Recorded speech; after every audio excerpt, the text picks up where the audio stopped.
오늘 우리에게 주신 하나님의 말씀 누가복음 17장 11절에서 19절까지 제가 가진 신약 성경 124페이지입니다.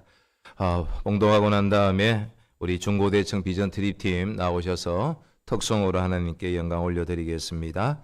누가복음 17장 11절입니다.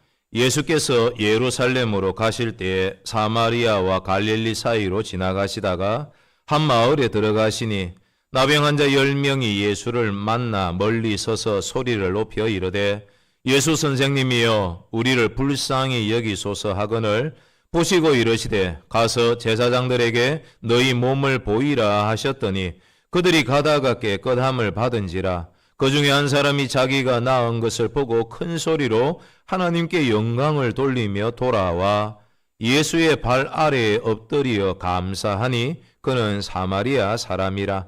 예수께서 대답하여 이르시되 10사람이 다 깨끗함을 받지 아니하였느냐? 그 9은 어디 있느냐? 이 이방인 외에는 하나님께 영광을 돌리러 온 자가 없느냐 하시고 그에게 이르시되 일어나 가라. 내 믿음이 너를 구원하였느니라 하시더라. 아멘. 우리 비전 트립팀 나오셔서 특송으로 하나님께 영광 올려드리겠습니다.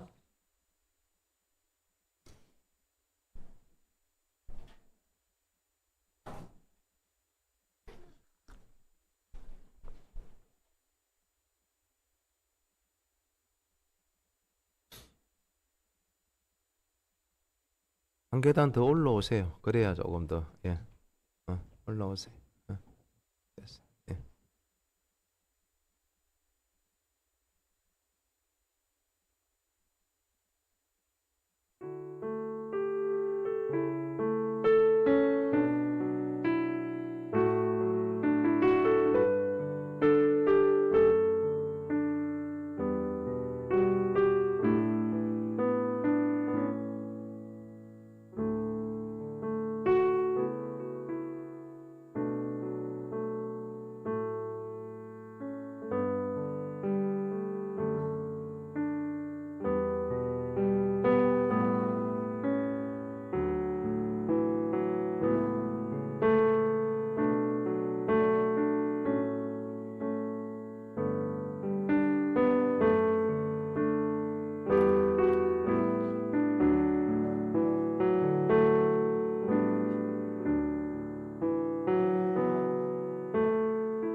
그 자리에 한번 있으십시오.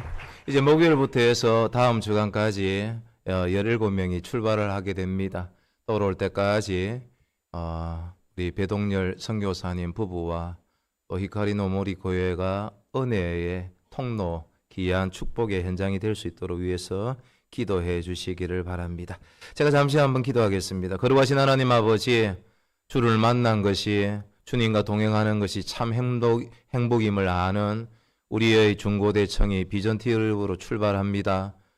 하나님을 알지 못하는 일본 땅에 예수 그리스도의 피 묻은 그 십자가의 은혜와 사랑을 잘 전할 수 있도록 하나님 이들에게 지력과 체력과 영역을 허락하여 주시고 기쁨과 감사가 넘치는 비전 트립의 모든 기간들 될 수 있도록 복의 복을 허락하여 주시옵소서. 이들의 섬김, 헌신, 모든 그 봉사를 통해서 배동열, 박영미 선교사님이 다시 한번 힘을 얻게 하여 주시고 히카리노 모리 교회가 더 부흥하고 성장할 수 있는 아름다운 시간 될 수 있도록 역사하여 주시옵소서. 예수님 이름으로 기도드리옵나이다. 아멘. 이들을 위해 축복하면서 한 번 더 박수 한번 해주시기를 바랍니다. 자, 들어가 주십시오.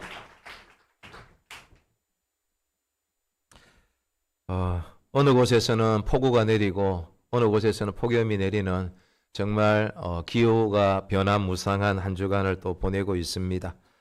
우리 시대는 이전 어느 시대보다 많은 것을 누리고 있지 않습니까? 냉장고에는 풍성한 음식이 있습니다.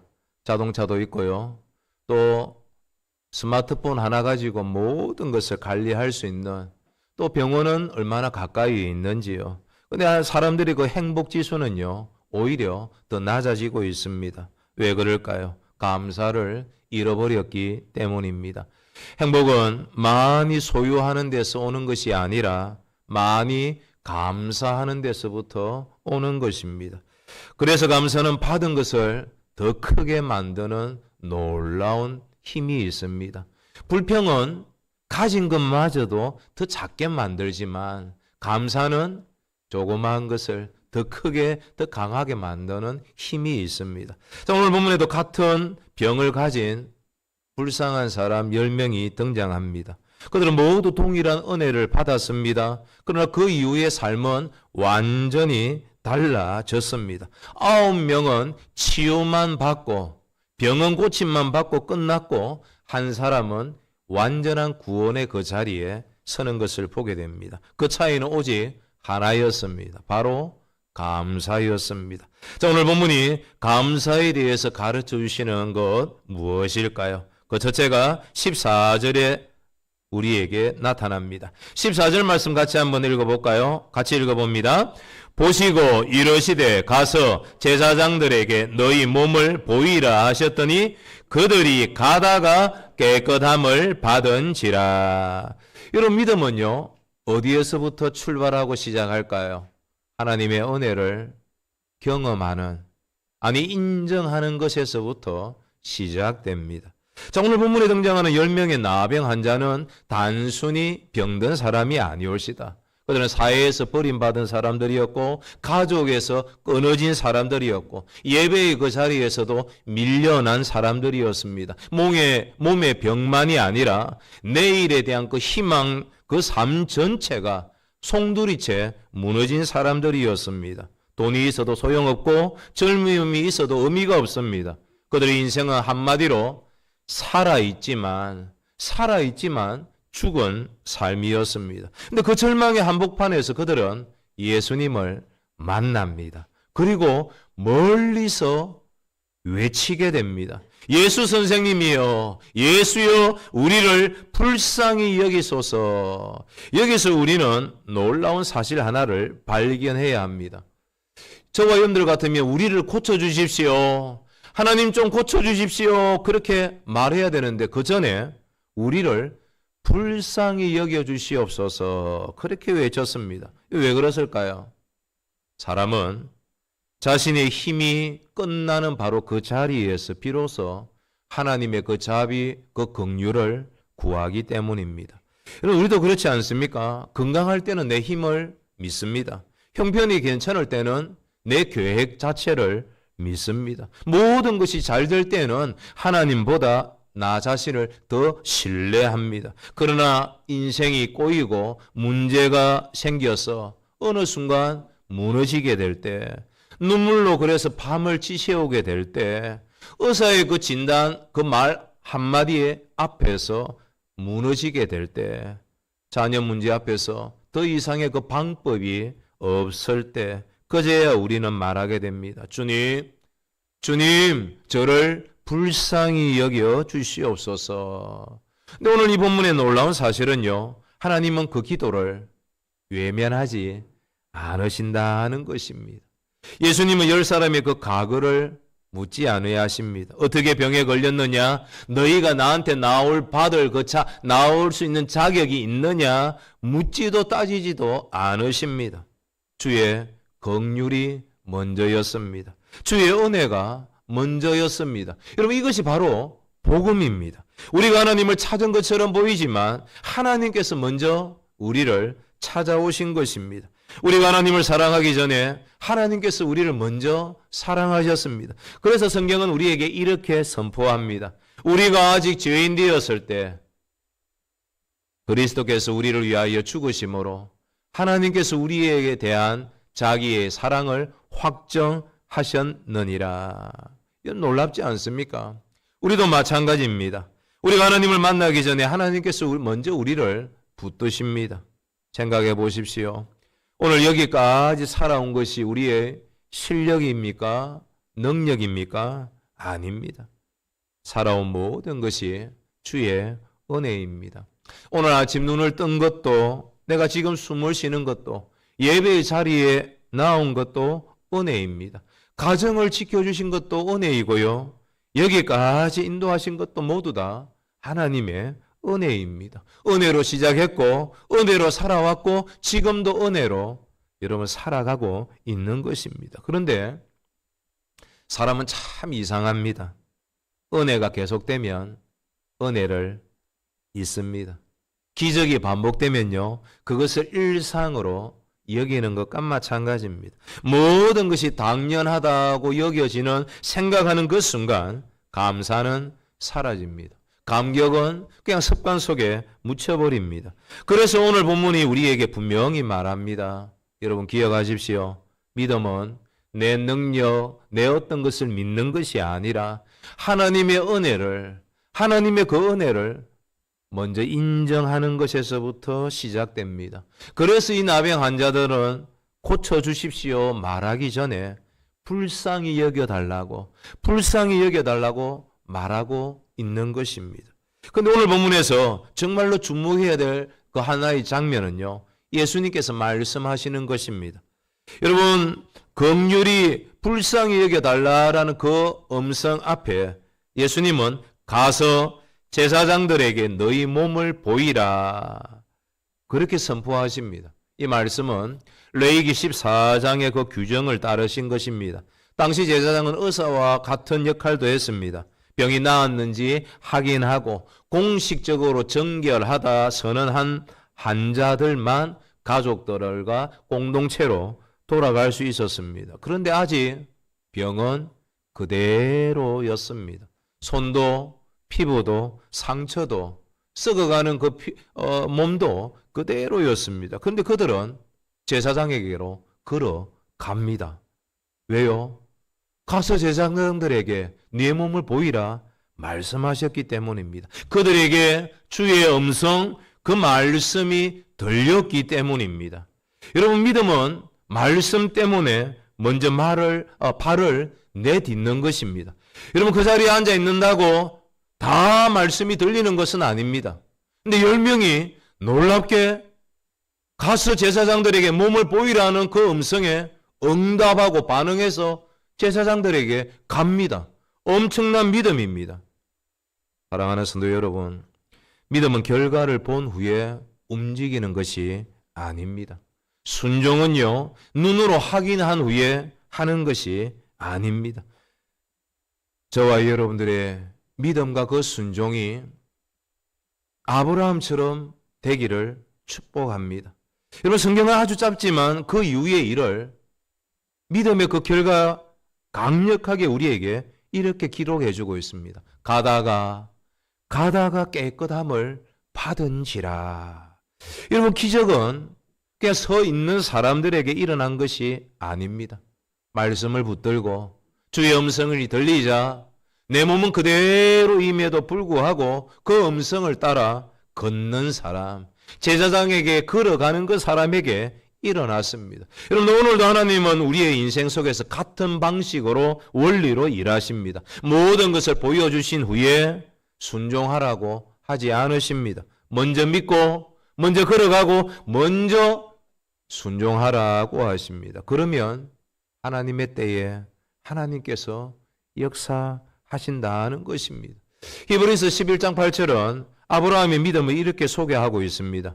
믿음으로 아브라함은 부르심을 받았을 때에 순종하여 장래의 유업으로 받을 땅에 나아갈새 갈 바를 알지 못하고 나아갔으며. 여러분, 아브라함이 내비게이션 가지고 지도를 가지고 받고 떠난 거 아니옵시다. 약속 하나만 붙들고 떠났습니다. 여러분, 이것이 바로 믿음인 것입니다. 믿음은 모든 것이 해결된 뒤에 생기는 확신 정도가 아니라는 것입니다. 믿음은 문제가 해결되기도 전에 하나님을 신뢰하고 하나님의 음성을 내 가슴에 새기는 것입니다. 혹시 저와 여러분들이 하나님의 그 응답을 기다리고 있는 분 계십니까? 기도는 했는데 아직 병도 그대로고 형편도 그대로고 사업의 어려움도 그대로입니까? 모든 어려움이 여전합니까? 그러면 하나님께서 일하고 계시지 않는 것입니까? 아닙니다. 오늘 본문은 우리에게 말씀합니다. 가다가 여러분, 기도하면서 걸어가십시오. 눈물이 나오면서도 흘리면서도 걸어가십시오. 말씀이 들리는 그 목적지를 향해서 걸어가십시오. 하나님은 멈춰선 사람보다 말씀을 붙들고 따라 걸어가는 사람의 그 길 위에서 여러분 은혜를 베푸십니다. 가다가 나은지라. 그래서 믿음은 하나님의 그 은혜를 만들어내는 그 능력이 아니라 이미 베풀어져 있는, 이미 목적지가 정해져 있는 그 하나님의 은혜를 신뢰하면서 한 걸음 한 걸음 가는 겁니다. 순종하는 삶을 말하는 것입니다. 그리고 그 은혜를 기억하는 사람이 다음 단계, 이런 감사의 자리로 나아가는 것입니다. 은혜를 아는 사람이 감사할 수 있고, 감사하는 사람이 믿음을 끝까지 지킬 수 있는 것입니다. 소망하기는 내 믿음의 그 한 걸음을 통해 하나님의 그 은혜를 경험하는, 누릴 수 있는 저와 여러분들 되시기를 예수님의 이름으로 축복합니다. 두 번째 모습은요, 15절 16절에 이렇게 알려줍니다. 같이 한번 읽어보실까요? 시작. 그 중에 한 사람이 자기가 낳은 것을 보고 큰 소리로 하나님께 영광을 돌리며 돌아와 예수의 발 아래에 엎드려 감사하니 그는 사마리아 사람이라. 이런 감사는요, 은혜를 주신 하나님께 다시 돌아가는 믿음의 모습입니다. 오늘 본문에서 가장 안타까운 그 장면은 9사람은 떠났고 한 사람만 돌아왔다는 사실입니다. 여러분, 10사람이 함께 부르짖었습니다. 10사람이 함께 순종해서 제사장에게 향한 길을 떠났습니다. 함께 가다가 몸이 낫는 놀라운 그 기적을 경험을 했습니다. 그런데 왜 한 사람만 돌아왔을까요? 성경은 9명이 왜 돌아오지 않았는지 이유를 설명하지 않습니다. 아마 한 사람은 병이 나은 것이 너무 기뻐서 집으로 빨리 달려갔을 것입니다. 오랫동안 보지 못했던 아내, 그 자녀들을 품에 안고 싶었을 것입니다. 그 마음 이해되지 않는 거 아닙니다. 또 다른 사람은 제사장에게 빨리 가서 정결의 그 판정을 받아 새로운 삶을 시작하고 싶었는지 모르겠습니다. 이런 이 모든 것이 잘못된 것일까요? 아닙니다. 가족을 만나는 것도 새 삶을 시작하는 것도 모두 다 귀한 일입니다. 그러나 그들에게는 한 가지가 빠져 있었습니다. 치유의 은혜는, 병을 낫는 그 은혜는 받았지만 은혜를 베푸신 그 예수님께 돌아오지는 않았습니다. 그들의 발걸음은 치료받는 데에서 끝났고요. 사마리아인의 걸음은 은혜를 베푸르신 그 예수님께 향했습니다. 여러분, 이것이 혹시 저와 여러분들의 모습은 아닐까요? 우리도 얼마나 자주 이 9명처럼 살아가고 있습니까? 시험 전에는 새벽마다 기도합니다. 근데 합격하고 나면 예배가 분주해지고 바빠집니다. 병상에서는 별로 할 일도 없으니까 하나님만 찾습니다. 그러나 건강이 회복되면 다시 세상의 그 분주함 속으로 여러분 돌아갑니다. 무언가 어려울 때는 눈물로 기도하지요. 근데 형편이 좋아지면 기도는 점점 짧아지고 감사도 점점 옅어지는 것입니다. 여러분, 우리의 문제는 은혜를 받지 못한 것이 아닙니다. 은혜를 까맣게 잊어버리는 것입니다. 여러분, 곰곰이 생각해 보면 우리는 받은 은혜보다 잊어버린 그 은혜가 훨씬 더 많지 않습니까? 그래서 우리 신앙은 종종 필요할 때만, 정말 필요할 때만 여러분 찾는 그 하나님으로 머물고 있지는 않습니까? 본문은 우리에게 말합니다. 그 중에 한 사람이 자기가 낳은 것을 보고, 그럼 이 말씀을 깊이 한번 묵상해 보시기를 바랍니다.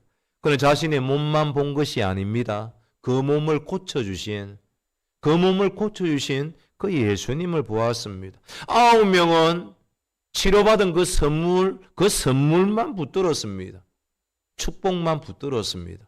근데 한 사람은 축복을 주신, 그 선물을 주신 예수님을 붙들었습니다. 여러분, 이것이 바로 감사가 됩니다. 그래서 그 사마리아인은 발길을 돌렸습니다. 여기서 돌아왔다라는 헬라어는요, 단순히 발길을 돌렸다라는 그 의미가 아니라 삶의 방향을 바꾸었다라는 뜻, 인생의 그 중심이 바뀌었다는 뜻입니다. 병이 낫자 그의 발은 가정을 향해, 세상을 향하지 않았습니다. 예수님께로 여러분 향했습니다. 그의 삶은 내게 일어난 그 기적보다 예수님을 바라보는, 예수님을 인격적으로 만나는 그 삶으로 여러분 바뀌어온 것입니다. 여러분, 치유를 받는 믿음도 있는가 하면 영혼의 구원을 받는 그 믿음도 있습니다. 여러분, 치유가 얻는 그 믿음을 가졌다고 다 하나님의 자녀가 될까요? 그렇지 않습니다.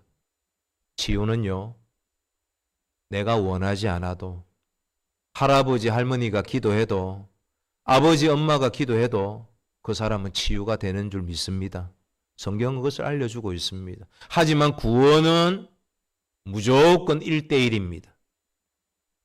그의 할아버지가 목사라 할지라도, 그의 아버지가 장로라 할지라도 그 한 사람이 예수 그리스도를 나를 인격적으로 영접하지 아니하면 구원의 그 은혜는 받지 못하는 것입니다. 그래서 고침받는 그 믿음과 영혼의 구원을 받는 그 믿음은 차이가 있는 것입니다. 여러분, 우리의 감사가 바로 구원을 얻는 그 은혜의 그 자리까지 서야 됩니다. 여러분, 감사는 문제 해결에 대한 그 예의가 예의 정도가 아닙니다. 감사는요, 하나님을 향한 예배가 됩니다. 그는 몸이 낫자마자 큰 소리로 하나님께 영광을 돌렸습니다. 다른 9명은 그렇지 않다라는 것입니다. 여러분, 생각해 보십시오. 얼마 전까지만 해도 그는 큰 소리로 외칠 수 없는 사람이었습니다. 그의 입에서는 늘 딸린 말이 부정하다, 부정하다, 부정하다, 내게 가까이 오지 마십시오, 이 말만 했던 나병 환자였습니다. 그래서 가족에게도 사회에서도 고립되었던 사람들이었습니다. 그런데 이제 그의 입술에 탄식 대신에 찬양이 흘러나옵니다. 절망 대신에 감사가 흘러나옵니다. 입술이 바뀌고 시선이 바뀌고 삶의 그 방향이 바뀐 것입니다. 여러분, 이것이 은혜를 경험한 사람의 변화의 모습입니다. 그리고 그는 예수님의 발 앞에 찾아와서 엎드립니다. 여러분 성경에서 발 앞에 엎드린다는 것은 자기 자신의 최고의 그 경배를 의미합니다. 돌아온 그 감사가 결국 예배가 되는 것입니다. 여러분 기억하십시오. 환경이 상황이 감사를 만드는 것이 아닙니다. 주님을 향한 그 믿음이 감사를 만들어냅니다. 바울도 감옥 가운데에서 반복해서 말을 합니다. 같이 한번 선포해 볼까요? 바울처럼 같이 선포해 봅니다. 시작. 주 안에서 항상 기뻐하라. 내가 다시 말하노니 기뻐하라. 여러분 감옥은 기뻐할 만한 장소가 아닙니다. 감사할 장소 아닙니다. 그런데 바울은 그 환경보다 그 안에 계신 하나님을 보았기에 감사할 수 있었습니다.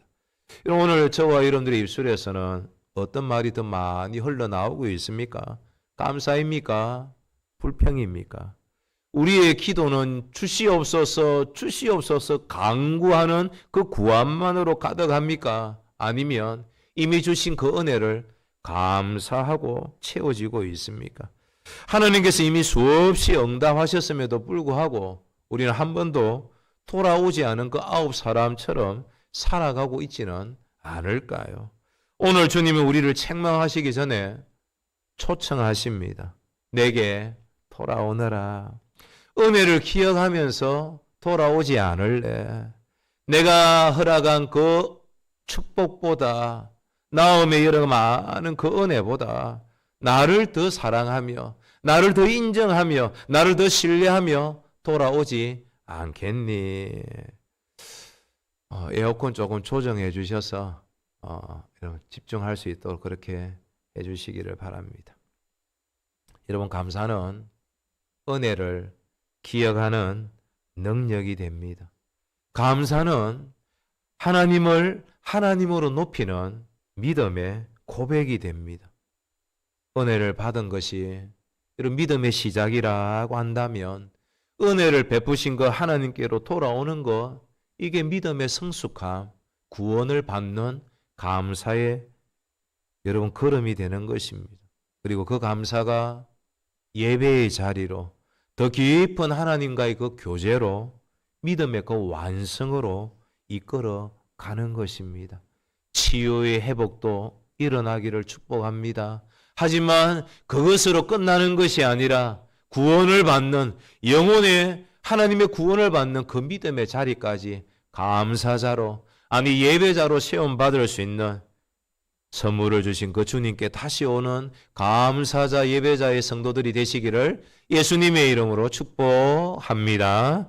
세 번째는 우리에게 19절에 이렇게 알려줍니다. 19절 말씀 한 절 같이 읽어볼까요? 시작. 그에게 이르시되 일어나 가라 내 믿음이 너를 구원하였느니라 하시더라. 한번 저 따라해 보시길 바랍니다. 감사는 믿음을 구원의 자리까지 완성합니다. 이런 본문은 한 사람의 그 감사로 끝나지 않습니다. 감사하면서 엎드린 그 사마리아인을 바라보시며 뜻밖의 질문을 하십니다.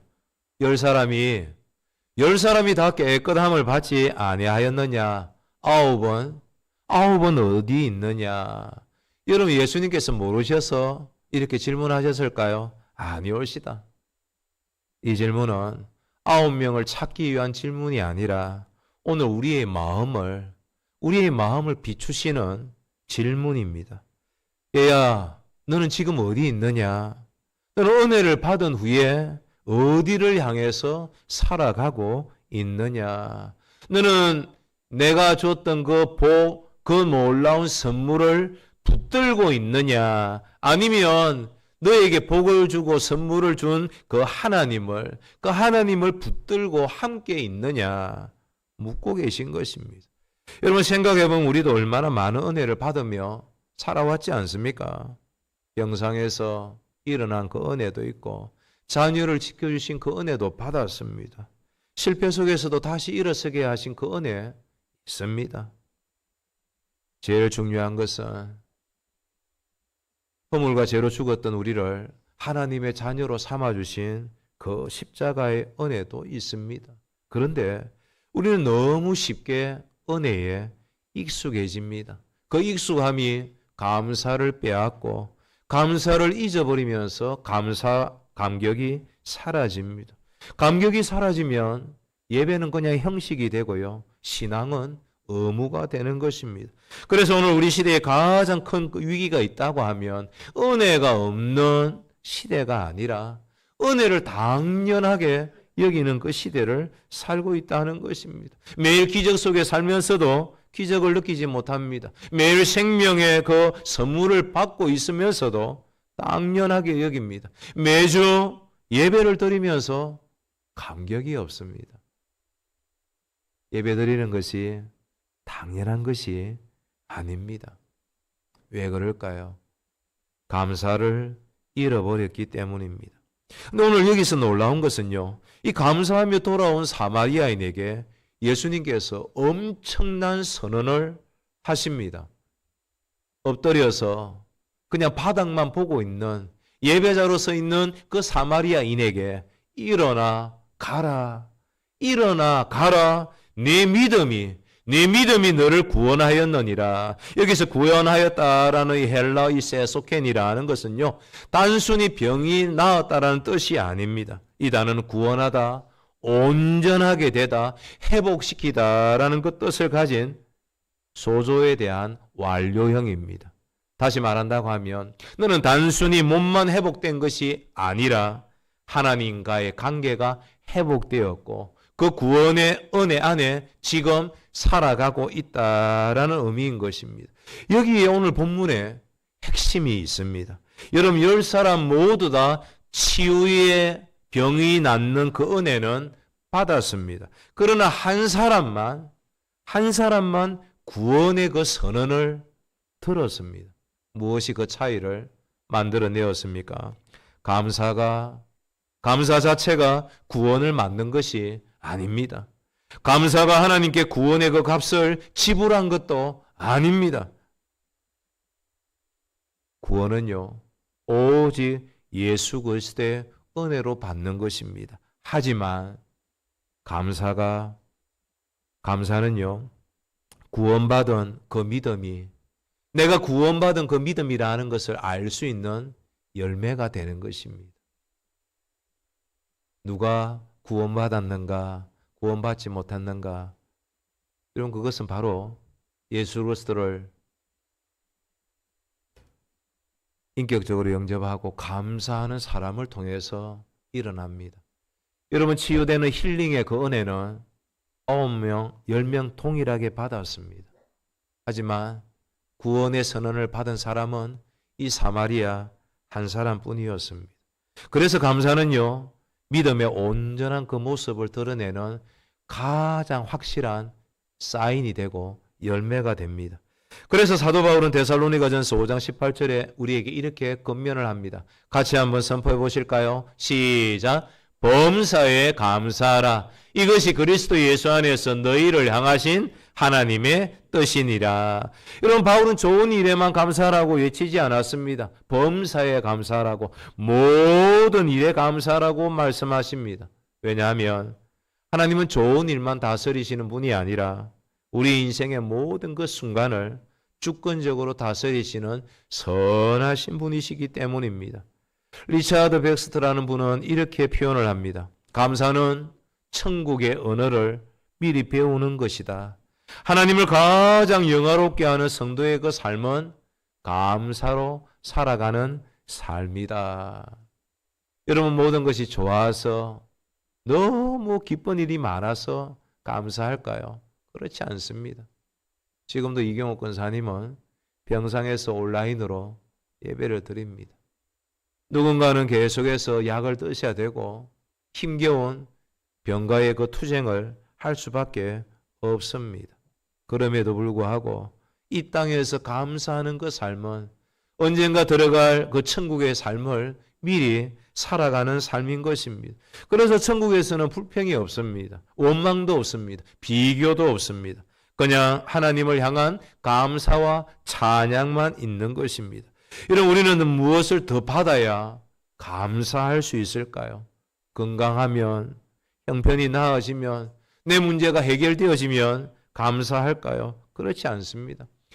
이 사마리아인처럼 우리가 예수 그리스도를 인격적으로 영접했다고 하면 예수 그리스도의 십자가로 구원받은 사람들입니다. 이미 영원한 그 생명을 선물로 받은 사람들이지 않습니까? 그래서 하나님을 아버지라고 아빠라고 부를 수 있는 특권을 얻은 사람들입니다. 이런 이보다 더 큰 은혜가 어디 있을까요? 그래서 우리는 우리의 형편에서 시작하는 것이 아니라 감사는 그 복음에서 그 은혜를 깨닫고 인정하는 데서부터 시작되는 것입니다. 형편도 변합니다. 여러분, 건강도 재물도 사람도 다 변하지 않습니까? 하지만 십자가의 은혜, 십자가의 그 은혜는 변하지 않습니다. 그래서 우리의 그 감사도 변하지 않아야 합니다. 혹시 여러분, 우리 가운데 이 9명처럼 9명 가운데 한 사람으로 살아가고 있지는 않습니까? 주일에는 은혜를 받고 월요일에는 다 잊어버립니다. 기도할 때는 눈물 흘리다가도 응답받으면 발길을 돌려서 세상으로 향하고 있지는 않습니까? 오늘 주님은 우리에게 다시 물으십니다. 그 9은 어디 있느냐? 사랑하는 성도 여러분, 오늘도 감사하는 그 사람이 하나님의 은혜를 더 깊이 누립니다. 감사자가 예배를 회복하고 감사하는 사람이 기쁨을 회복합니다. 감사하는 그 사람이 하나님과 더욱 가까워지는 것입니다.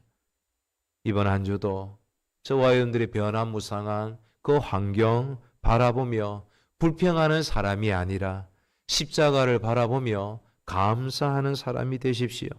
감사는 선택적인 그 신앙의 장식 정도가 아닙니다. 감사는 구원받은 그 백성이, 천국을 소망하며 달려가는 그 백성이 맺을 수 있는 가장 아름다운 믿음의 열매인 것입니다. 하나님께서 가장 기뻐하시는 여러분 예배의 향기가 바로 감사인 것입니다. 바라기는 우리 모두 치유만 받고 떠난 9명이 아니라 예수님의 그 발 앞에 엎드려서 예배자가 되어서 진정한 감사자가 되어서 내 믿음이 너를 구원하여니라는 그 주님의 음성을 듣는 복된 성도들이 되시기를 우리 예수님의 이름으로 축복합니다.